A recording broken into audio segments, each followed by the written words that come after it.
Shalom, apa kabarnya? Bertemu lagi di Sekolah Minggu Gereja Baptis Efrata, Bandung. Hai murid-murid kelas remaja, pemuda, dewasa, dan senior. Hari ini kita akan sama-sama belajar di buku baru kita ini. Nah, yang saya pegang ini adalah buku senior. Tapi kita akan mendapatkan tema umum adalah hidup yang berfokus pada Kristus. Hari ini kita akan belajar tentang firman Tuhan. Mengapa firman Tuhan itu penting dalam hidup kita. Hari ini akan mengambil judul memperkuat iman melalui setia membaca dan mencintai kitab suci. 2 Timotius 3 ayat 10 sampai 17. 2 Timotius 3 ayat 10 sampai yang ke-17. Bapak Ibu Saudara sekalian, mari dibuka. Kita akan membacanya bersama-sama dari 2 Timotius 3 ayat 10 sampai yang ke-17. Saya akan bacakan, silakan Bapak Ibu Saudara sekalian menyimaknya. Tetapi engkau telah mengikuti ajaranku, cara hidupku, pendirianku, imanku, kesabaranku, kasihku, dan ketekunanku. Engkau telah ikut menderita penganiayaan dan sengsara seperti yang telah kuderita di Antioquia dan di Ikonium dan di Listra. Semua penganiayaan itu kuterima dan Tuhan telah melepaskan aku daripadanya. Memang setiap orang yang mau hidup beribadah dalam Kristus Yesus akan menderita aniaya. Sedangkan orang jahat dan penipu akan bertambah jahat. Mereka menyesatkan dan disesatkan. Tetapi hendaklah engkau tetap berpegang pada kebenaran yang telah engkau terima dan engkau yakini dengan selalu mengingat orang yang telah mengajarkannya padamu. Ingatlah bahwa dari kecil engkau sudah mengenal kitab suci dan dapat memberi hikmat padamu dan menuntun engkau kepada keselamatan oleh iman kepada Kristus Yesus. Segala tulisan yang diilhamkan Allah memang bermanfaat untuk mengajar, untuk menyatakan kesalahan, untuk memperbaiki kelakuan, untuk mendidik orang dalam kebenaran. Dengan demikian tiap-tiap manusia, kepunyaan Allah, diperlengkapi untuk setiap perbuatan baik. Mari kita berdoa. Tuhan Yesus yang baik, terima kasih hari ini kami diberikan kesempatan untuk belajar firman-Mu. Berkati kami supaya kami mengerti, memahami, dan melakukannya dalam hidup kami. Tuhan Yesus yang memberikan kami kekuatan untuk bisa belajar dari awal sampai akhir. Terima kasih Tuhan, terima kasih. Dan hanya di dalam nama-Mu kami percaya berdoa, haleluya, amin. Bapak Ibu Saudara sekalian, hari ini kita diingatkan lagi untuk setia dalam pembacaan firman Tuhan. Apakah Bapak Ibu sudah setia membaca firman Tuhan? Anak-anak remaja pemuda, apakah engkau setia renungan dan membaca firman Tuhan? Hari ini kita akan belajar mengapa firman Tuhan itu penting kita pelajari tiap hari. Mengapa kita sebagai orang Kristen yang sudah dibenarkan, sudah ditebus harus membaca firman Tuhan. Ini akan kita bahas, Bapak Ibu Saudara sekalian. Coba diingat-ingat kembali pelajaran-pelajaran yang lalu.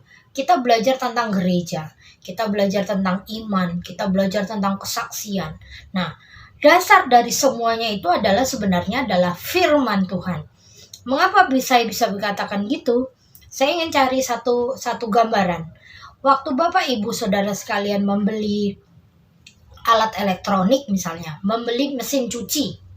Saat mesin cuci itu kita pilih-pilih, kita bawa pulang, saat kita ingin gunakan, kita pasti akan membaca buku manualnya, buku petunjuknya, ya enggak? Nah, buku petunjuknya ini yang kita akan baca, kita akan terapkan. Oh, ini on-nya di sini. Oh, nyucinya di sini. Merasnya di sini. Oh, ternyata modenya ada lagi, mode yang cepat, mode yang normal, atau pencucian cepat. Oh, kalau selimut kodenya ini, mencetnya ini. Nah, itu bisa kita ketahui sebagai pengguna mesin cuci baru lewat buku petunjuknya. Tetapi ada nggak yang tiba-tiba datang coba-coba tanpa lihat buku petunjuknya? Yo, ada. Ada beberapa orang juga datang, tancepin, pasang di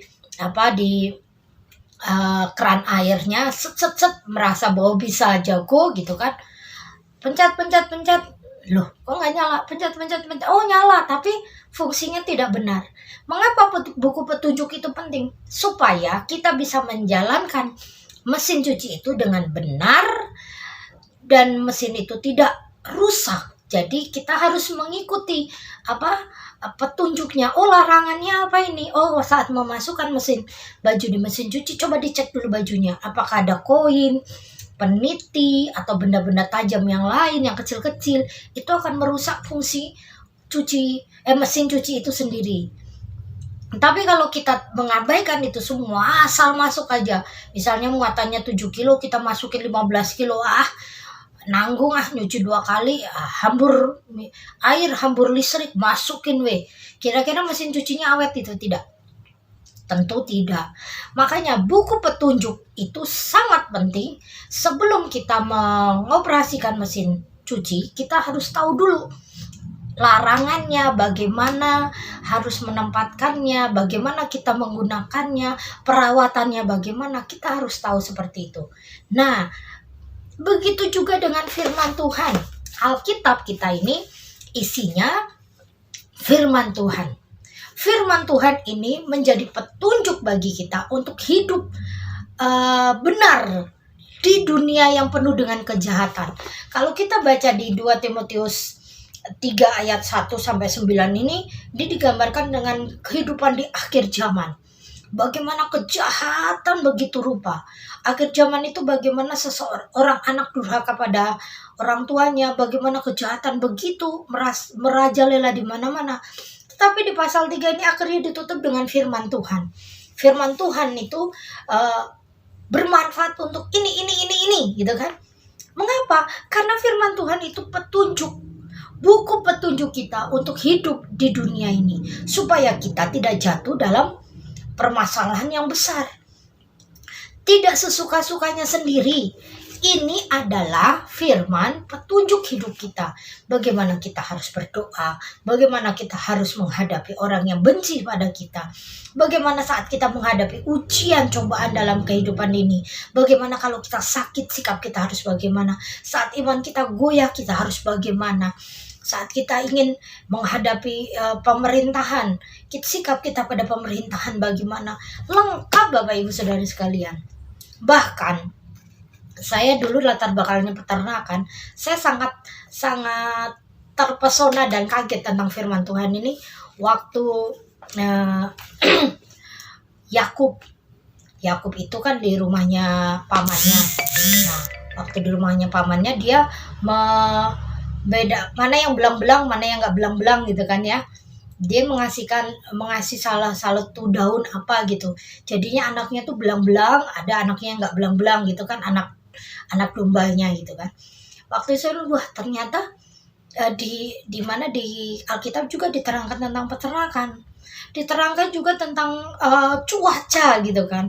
Bagaimana juga untuk pertanian juga ada, untuk kesehatan. Bagaimana kita harus menghindari beberapa makanan-makanan yang sebenarnya tidak bagus buat tubuh kita. Terutama kita harus bersikap bagaimana supaya tubuh, jiwa, roh kita ini sehat. Alkitab menuliskannya dengan sangat detail. Tetapi kalau kita tidak membacanya, bagaimana kita bisa tahu? Alkitab harus dibaca tiap hari. Saat Anda membaca Alkitab hanya waktu ibadah hari Minggu, seminggu sekali, dan dijelaskan oleh pendeta hanya kurang lebih 1 jam, itu belum cukup untuk hidup Anda. Itu belum cukup untuk diri kita masing-masing, karena kehidupan kita melewati 24 jam dikali 7 dalam seminggu. Itulah yang harus kita gali. Apa nih maksud Tuhan? Satu hari kemarin waktu saya sedang sedih sekali gitu kan. Saya sedih sekali, ada sesuatu hal yang terjadi dalam hidup saya. Saya akhirnya mulai merenung, Tuhan, saya harus bagaimana gitu. Dan waktu saya membaca Alkitab pun sepertinya pembacaan Alkitab ini karena hati saya sedih ya. Saya juga sudahlah. Tiba-tiba ada satu video yang saya lihat. Di situ akhirnya mengingatkan saya saat saya lemah, saat saya mulai sepertinya tidak ada harapan. Sebenarnya disitulah Tuhan sedang mengingatkan, sebenarnya yang kau andalkan jangan kekuatanmu, tapi kau harus andalkan Tuhan. Waktu itu saya dengar, ya ampun, langsung manyes di hati saya. Dan firman Tuhan itu langsung menguatkan saya, langsung saya bilang ini, Tuhan saya khawatir, tapi saya nggak mau khawatir terus-terusan. Tolong saya Tuhan. Firman-Mu mengatakan bahwa Tuhan yang akan menunjukkan jalan, tunjukkan jalan bagi saya. Memang sampai hari ini, belum ada solusi yang sepertinya saya lihat. Tetapi entah bagaimana, hati saya rasanya damai. Saya langsung bilang, kalau Tuhan saja melewatkan saya dari badai-badai sebelumnya, Tuhan pasti akan melewatkan saya di badai saat ini. Dan waktu saya berkata seperti itu, saya akhirnya mulai tenang sekali. Firman Tuhan itu meneduhkan, Bapak Ibu Saudara sekalian. Firman Tuhan itu menguatkan. Makanya di Alkitab ini mengatakan bahwa manfaat firman Tuhan itu untuk apa? Yang pertama, manfaat firman Tuhan. Tadi yang kita baca tadi. Yang satu, pertama-tama bermanfaat untuk mengajar. Mengajar seperti tadi saat saya bingung, saat saya khawatir, saat saya resah, gelisah, tidak jelas. Mulai tanda-tanda asam lambung saya udah naik gitu kan. Ternyata Tuhan mengajar lewat firman Tuhan supaya saya memandang kepada Yesus bahwa Tuhan pasti akan menguatkan saya untuk melewati ini semua. Mengajarkan saya melihat bukan pada masalah, tapi melihat pada sesuatu hal yang lain yang harusnya lebih saya syukuri daripada saya menangisi permasalahan saya sendiri. Yang kedua, menyatakan kesalahan. Menyatakan kesalahan ini di dalam bahasa Alkitab punya kata yang sepadan adalah menginsafkan. Jadi firman Tuhan itu menegur. Menegur apa? Menegur diri kita masing-masing saat kita baca Alkitab. Oh, saya ditegur ini nih. Saya ditegur ini. Ingat ya, menegur itu tujuannya ke sini. Jangan sampai nanti kita dengar firman, dengar khotbah dari pendeta, dari hamba Tuhan, langsung kita, wah ini cocok nih untuk si A. Wah ini cocok nih untuk si B. Tetapi diri kita sendiri tidak pernah kena pedang firman. Menginsafkan artinya kita menginsafkan diri kita sendiri gitu loh. Diri kita sendiri dulu. Setelah kita paham firman Tuhan, saat kita menegur teman kita, menegur saudara kita, lewat firman Tuhan, ini loh firman Tuhan ngomong seperti ini. Yuk balik lagi yuk ke jalan yang benar. Menginsafkan ya, bukan menghakimi. Yang ketiga, memperbaiki kelakuan. Yang bermakna meningkatkan perilaku hidup serta mendidik orang dalam kebenaran. Firman Tuhan itu fungsinya yang ketiga ini mendidik, memperbaiki kelakuan. Saat kita tahu, saat kita marah, emosi gitu kan, mulai tidak tenang gitu kan, firman Tuhan bilang amarah itu hanya menetap di hati orang bodoh. Saya juga tertegur dengan firman Tuhan karena waktu saya marah, mulut saya ini mengeluarkan kata-kata yang tidak baik. Pikiran saya juga langsung error, negatif thinking saja. Sikap hati saya negatif saja gitu kan. Makanya Tuhan mengatakan orang pemarah, orang yang sedang marah dan melakukan tindakan dalam posisi marah itu orang bodoh. Saat firman Tuhan mengatakan seperti ini, akhirnya oh ya jangan saya nanti dikatain orang bodoh lagi. Oh saya nanti bersikap seperti orang bodoh lagi. Enggak. Di Amsal yang kemarin waktu saya di Habatus, saya dapat bagian tentang ciri-ciri orang bebal. Waktu saya lihat di Kamus Besar Bahasa Indonesia, orang bebal itu orang yang tidak memahami, tidak mau mengerti akan kebenaran katanya gitu, dan mengulang kesalahan, mengulang berkali-kali gitu kan ya. Jadi kalau saat kita ditegur firman Tuhan sekali, dua kali dan berulang-ulang, kita tidak berubah, kita melakukan kesalahan yang sama, itu berarti kita bisa dikatakan kita orang bebal. Dan orang bebal ini lebih parah daripada orang bodoh, gitu kan ya. Wah, tetapi di firman yang Tuhan di Amsal itu mengatakan orang bebal itu malah lebih baik daripada orang yang merasa dirinya benar, padahal dia nggak benar gitu kan. Jadi Alkitab itu kadang-kadang kalau kita memahaminya tanpa hikmat dari Tuhan, kita akan memakan firman Tuhan itu secara utuh tanpa pemahaman. Misalnya gini, kalau kau ditampar pipi kiri, berikan pipi kanan, langsung gini, ini pipi kiri, ini pipi kanan, gitu kan ya. Bukan seperti itu kan artinya. Artinya Tuhan itu kalau kau disakiti orang, jangan membalas kejahatan dengan kejahatan. Soal memberikan sedekah, kalau tangan kananmu memberi, tangan kirimu jangan tahu. Apakah kita memberi tangan kiri kita langsung diumpetin di belakang gitu kan? Ya enggak. Makanya tulisan itu mematikan, tapi Roh Tuhan itu yang menghidupkan. Saat kita membaca Alkitab, kita tidak bisa namanya memaknai Alkitab itu saklek tanpa pemahaman firman Tuhan, tanpa tuntunan Roh Kudus. Roh Kudus itu akan menghidupkan firman itu, dan Roh Kudus akan memberikan kekuatan kita untuk melakukannya. Saya ingat beberapa bulan yang lalu bagaimana Pak Pendeta kita, gembala kita berkhotbah seperti ini. Kurang lebihnya seperti ini. Firman Tuhan yang benar, firman Tuhan yang berkuasa. Itu bukan firman Tuhan yang disampaikan di gereja yang besar dengan layar yang besar. Bukan disampaikan di gereja yang jemaatnya puluhan ribu. Bukan juga firman Tuhan yang disampaikan oleh pendeta yang viral berkaliber dunia. Bukan. Tapi firman Tuhan yang benar adalah firman Tuhan yang dilakukan. Iman tanpa perbuatan itu mati, ya kan ya. Kalau firman Tuhan kita dengar tapi kita tidak melakukannya, kita sama dengan juga mati. Kita tahu tapi tidak melakukannya, itu dosa. D-O-S-A. Dosa. Jadi hari ini kita sudah mendengar manfaat kitab suci kita. Jadi selalu kita bilang, ini memang buku dijual banyak di luar sana. Saat buku ini disobek-sobek, kita banyak sekali orang Kristen yang punya satu prinsip ya. Saya juga mengajarkan ini kepada murid-murid senior gitu kan. Ini buku, kita misalnya sobek, kita bisa beli lagi. Andaikan ini ada orang jahat ingin disobek-sobek, dikencingin, diinjak-injak, kita nggak akan salah, kita tidak akan marah. Karena apa? Ini buku, ini kertas, ya. Dalam bentuknya ini kertas, tapi dalam fungsinya itu akan berbeda artinya. Fungsinya itu yang seperti tadi, dan isinya adalah firman Tuhan. Ini firman Tuhan, ini buku ini, Alkitab ini berisi firman Tuhan. Mengapa diilhamkan? Makanya ini akan saya ini. Firman Tuhan adalah segala tulisan yang diilhamkan oleh Allah, dan dalam bahasa aslinya berarti dihembuskan oleh Allah. Makna segala tulisan merupakan hembusan nafas Allah, yakni keluar dari mulut Allah sendiri. Segala tulisan di sini adalah kitab-kitab perjanjian lama ditambahkan dengan pesan-pesan Injil Kristus yang telah diterima Timotius baik secara tulisan maupun lisan. Ingat baik-baik Bapak Ibu Saudara sekalian, banyak orang yang mulai menuduh kita kekristenan bahwa Alkitab kita ini tidak ori. Alkitab ini karangan manusia. Alkitab kita ini sebenarnya tidak dipercaya kata mereka. Tetapi sebagai kita iman Kristen, kita percaya saat para rasul menulisnya, para nabi menulisnya, orang-orang yang dipilih Tuhan menulisnya, orang-orang tersebut adalah orang-orang yang sedang dikuasai Roh Kudus dan menuliskan firman Tuhan itu. Bisa nggak Tuhan sendiri menuliskan? Bisa.